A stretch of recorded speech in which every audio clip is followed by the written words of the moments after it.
December 11, 1969, a date the Met Museum won't soon forget. The night was chillingly cold, with a thick fog rolling through the streets of New York City, obscuring the facade of the famous museum. Inside, the gallery stood silent and majestic, every piece of art exuding the aura of centuries gone by. Unknown to the guards and the visitors who had left for the day, a sinister plot was about to unravel, and one that would shake the very foundation of the institution. Two figures approached the museum. To any onlooker, they were just a pair of maintenance workers, equipped with the usual tools and uniforms. Their unassuming appearance was a calculated ruse. For beneath the facade, there was a plan. A plan worth $5 million. They reached the service entrance, exploiting a temporary lapse in security, perhaps an inside source, and infiltrated the silent halls of the museum. Guided by the dim museum lights, they made their way through corridors of ancient artifacts, hallways lined with paintings, and rooms adorned with sculptures. Their destination was clear: the illustrious jewelry exhibit that boasted pieces from around the world, treasures that told stories of emperors, queens, and revolutions. The value of these jewels were not merely in their price, but in the centuries of history they represented. With an eerie calm, the duo began their operation. The soft hum of their tools and the gentle clicking of the locks were the only sound echoing in the chamber. Each case they opened released a tantalizing spark as the gems seemed almost to beckon them. One by one, 13 irreplaceable pieces vanished into their bags. As silently as they entered, they retraced their steps back to their van outside the service entrance. As dawn approached and the fog lifted, the enormity of their crime became clear. The news of the heist spread like wildfire, and the Met Museum faced a barrage of criticism. Questions were raised about the lax security, the potential for inside help, and the future safety of the remaining treasures within its walls. The scandal wasn't merely about the stolen jewels. It was about the trust that was broken and the stories lost. In the aftermath, the Met undertook a rigorous review of its protocols. New security measures were implemented, surveillance systems upgraded, and staff training intensified. The impact of that December night continued to reverberate for years. Shadows of deceit, forgeries, and thievery run rampant in the halls of the Met. And the story today isn't just about thieves stealing from the Met Museum. It's about the thieves in the Met. The people who work there, curators and staff members, historians and collectors and donors. All of them have a shocking role to play.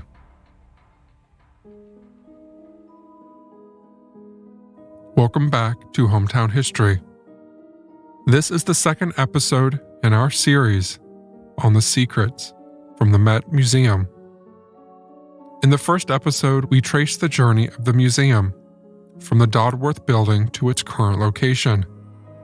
But today we're digging deeper into the stories the Met does not want you to know.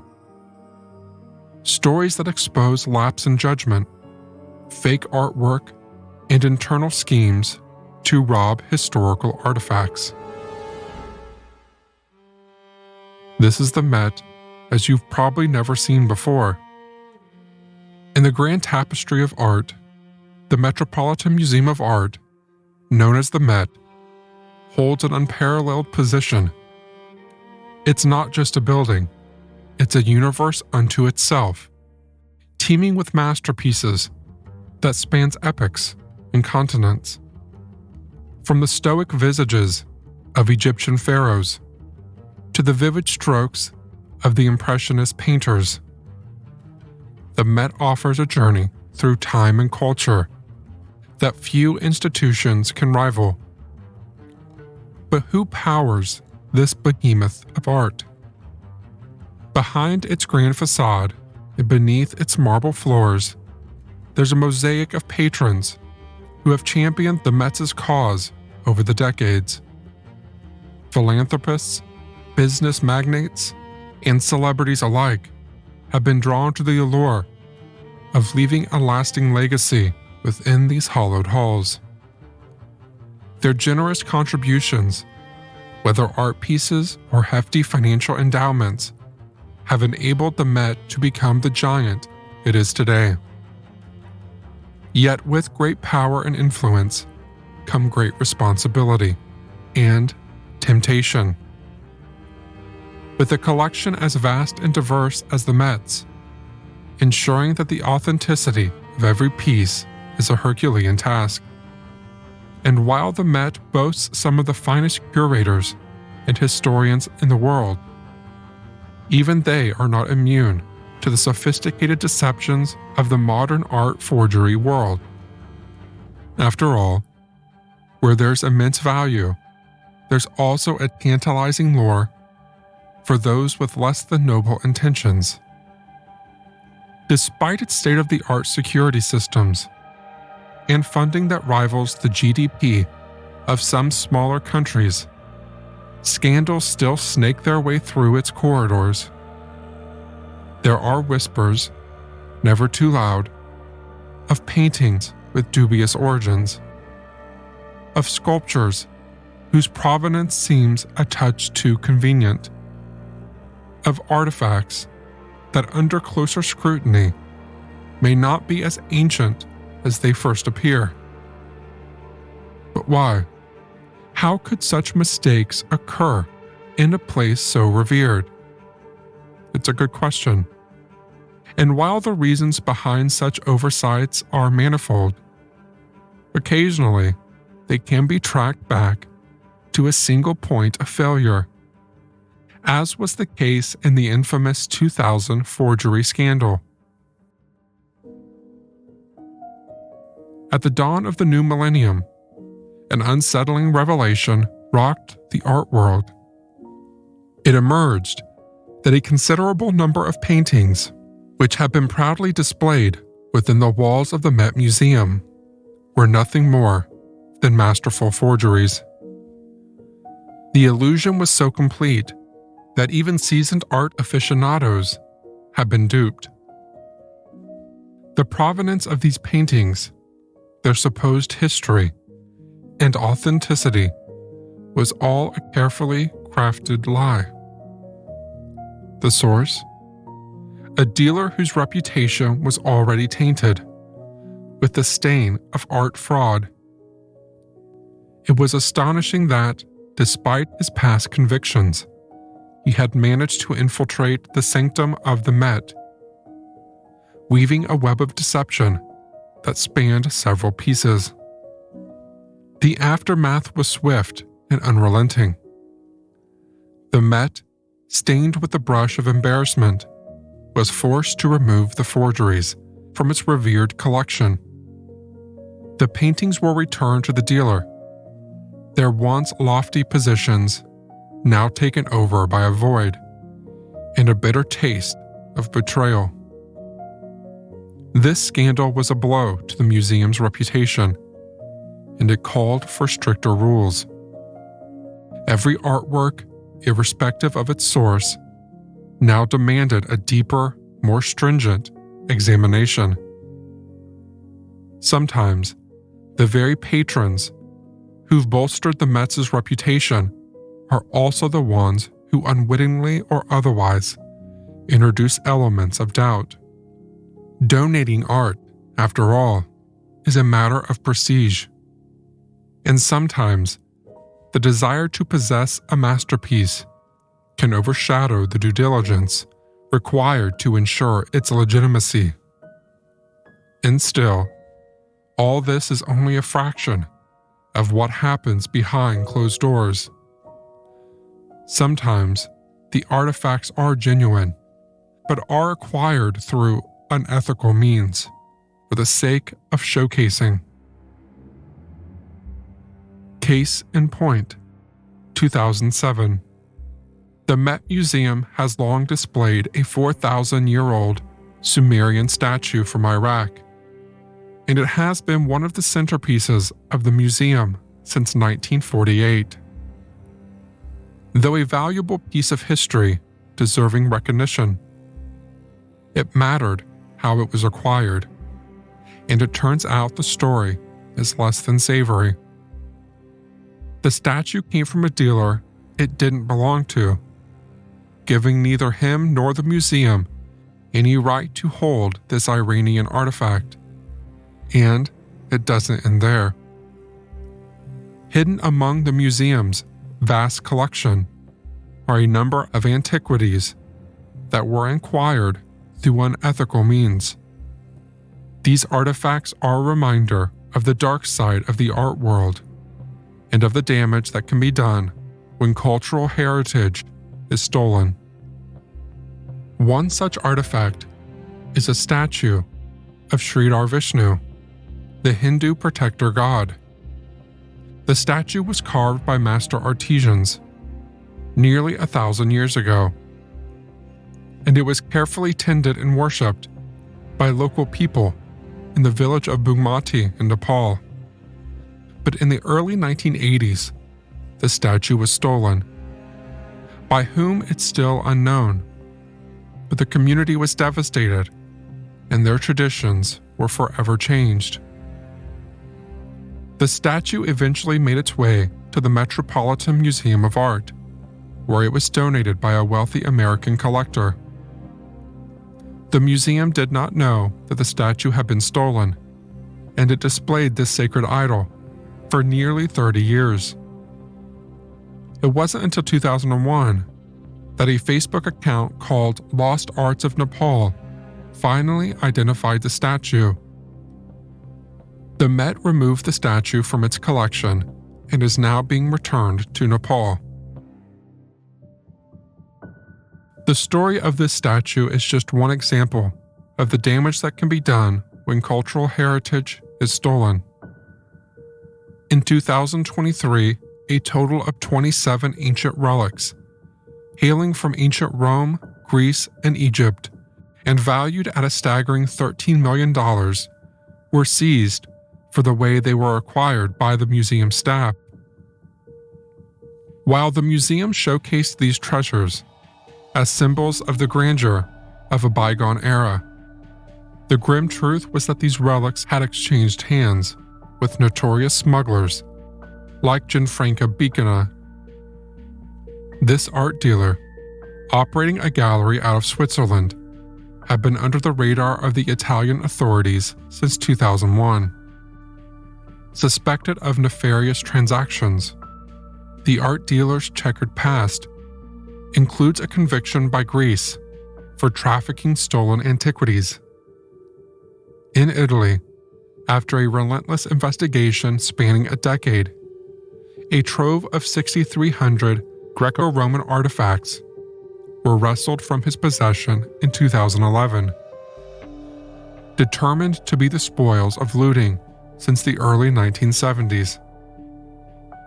It's worth noting that a significant portion of the artifacts entered the Mets' possession well before the public allegations against Becana took shape. But these shadowy dealings cast doubt over the artifacts' authenticity. Under the enforcement of 3 distinct search warrants in the previous 6 months, these pilfered treasures are now set to journey back home 21 to Italy, and 6 to Egypt. In the obscure and often shadowy realm of antiquities, the once immaculate reputation of the Met has started to face unsettling scrutiny. Over the past couple of years, the International Consortium of Investigative Journalists, along with their media allies, has cast doubt on the Met's methods of acquisition. Their spotlight is especially intense on a cache of treasures from Cambodia, acquired during a tumultuous period when the nation's prized cultural artifacts were essentially auctioned to the wealthiest patrons. A more expansive investigation by the ICIJ and various media cohorts has raised alarm bells regarding the origin of the Met's vast collection of ancient statues, engravings, and other age-old remnants. But why acquire rare and coveted antiques illegally? Surely there are ethical ways to acquire artifacts and display them for the sake of knowledge and cultural understanding. Why would curators of the Met put themselves in a difficult position? The answer might surprise you, but it's not out of ignorance or greed. It's about wanting to be the best. Founded in 1870 and inaugurated at its present location in 1880, New York's Metropolitan Museum of Art was a relatively late entrant compared to its European counterparts. Its inception saw the purchase of 174 paintings, a number dwarfed by the vast expanse of the Louvre in Paris, enriched by France's colonial escapades. By the 1960s, North America's grandest museum was racing to level the playing field, under the stewardship of then-director Thomas Voying. The Met was desperately trying to acquire anything it could get its hands on, mainly to rival the vast collections in Europe. If you were wondering in the last episode how within a decade the Met managed to move in and out of 2 buildings due to lack of space, this is why. Their collections grew faster than they could handle, and as the decades rolled on, the Met's vaults began brimming with rarities from Greece, Italy, Egypt, and Cambodia. Quote, "No era, no civilization on Earth goes unrepresented in our halls," Hoving once boasted. So, as time went on, journalists found over 1,000 artifacts with dubious ownership histories. Shockingly, only a fraction had comprehensive records detailing their exit from their native lands, and several had once been under the custody of individuals or establishments with criminal ties to artifact theft. A glance at the museum's assortment of Napoli and Kashmiri pieces showed a mere 3 artifacts, with clear origin trails despite the known extensive looting of these regions. The museum did return a handful of these pieces willingly, while others were forcibly retrieved by authorities.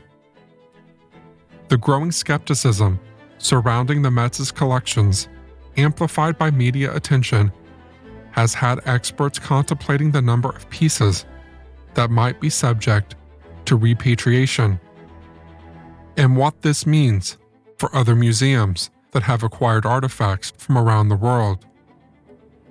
But Hoving isn't the sole individual to blame for these acquisitions.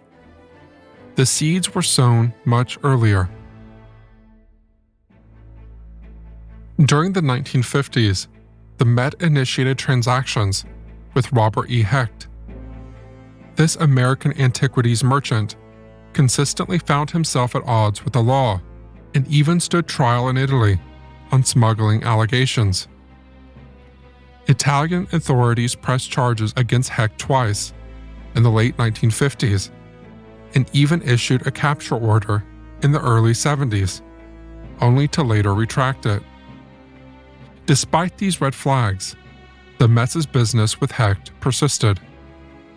While Hecht, who passed away in 2012 at age 92, was never convicted due to the expiration of the statute of limitations, he consistently refuted any role in illegal art transactions.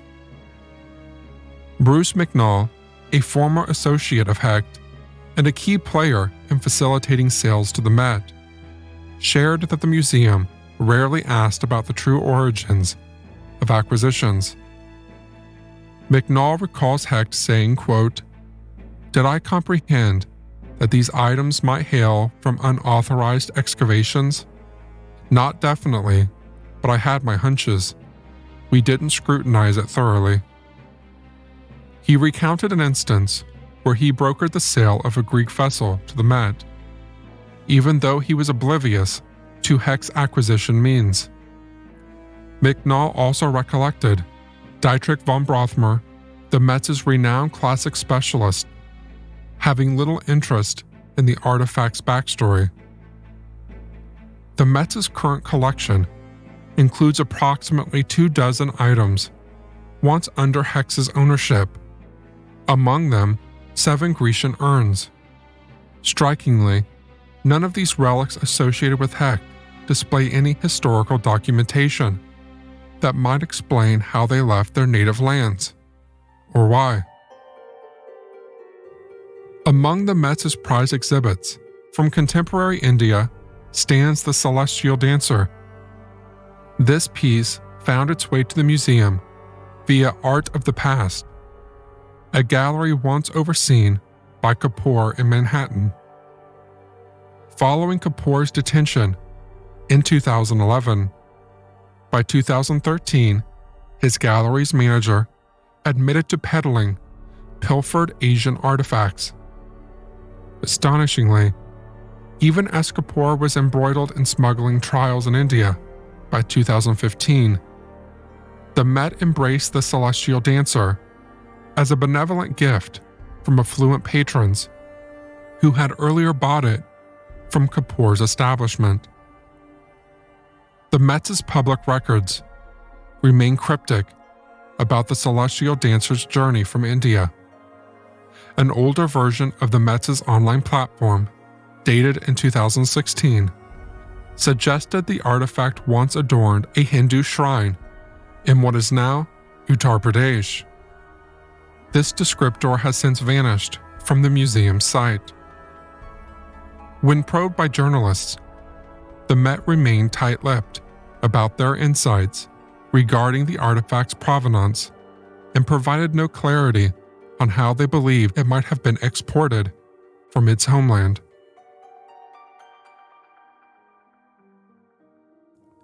If there's anything we can take from this story, it's this: not all that glitters is gold. The Met is certainly a monument to art and culture, but the story of how it got there isn't one they are particularly proud of sharing. Thievery continues to run rampant in the halls of the Metropolitan Museum, and the donors and curators very much have a hand in it. You might say the Met has stolen more artifacts from the world than any robber has stolen from them. What do you think? And what other story from the Met would you like us to explore on Hometown History? As always, thank you for listening.